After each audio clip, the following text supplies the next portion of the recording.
Если у вас есть небольшие отрезы ткани, вы богатая женщина. Предлагаю пустить эту гору в дело. Вот такую выкройку вы найдете по ссылке в описании под видео. Вырезаем по 3 детали из 2 разных тканей плюс флизелин. Сшиваем детали. Маленькие детали сшиваем, оставляя большое отверстие для выворачивания. Сшитые детали проклеиваем флизелином.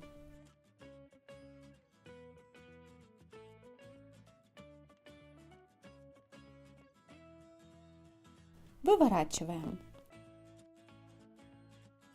В 2 мелкие детали вставляем картонные заготовки для прочности. Зашиваем отверстие для выворачивания.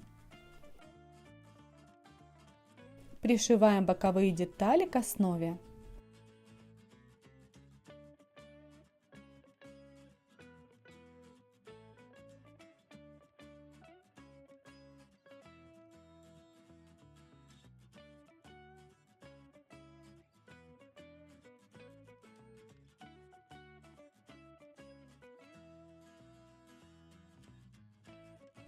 Прокладываем 2 строчки вместе сгиба для удобства. Намечаем место для крепления пуговицы. Пришиваем пуговку и петельку. Вот такой чехол для очков получается.